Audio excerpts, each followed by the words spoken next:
Did you know that in 1297, a band of rebel Scots humiliated one of the strongest armies in Europe on a narrow wooden bridge? This wasn't just a battle, it was a turning point. Led by the fierce William Wallace and Andrew Moray, the Scots pulled off a victory so shocking it shook the English throne. At the time, King Edward I of England had sent an army of nearly 10,000 men to crush Scottish resistance. They were confident, fully armed with knights on horseback, longbowmen and foot soldiers.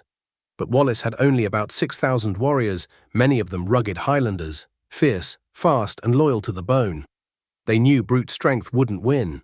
They had to use the land and their enemies' arrogance against them.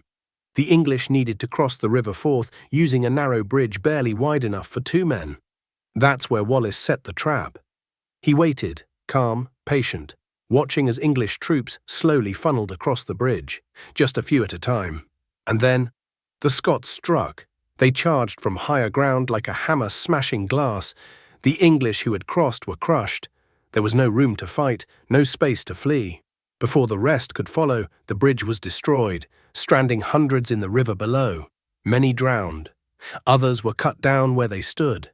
The English commander, Hugh de Cressingham, King Edward's feared tax collector, was killed. And legend has it that the Scots flayed his skin and turned it into belts. A brutal message: Scotland bows to no king. By the end, over 5,000 English soldiers were gone. The rest fled. Scotland had done the unthinkable, defeated England in open battle. Wallace was named Guardian of Scotland, a national hero. But the war was far from over. Edward would return, and the next battle would be even bloodier.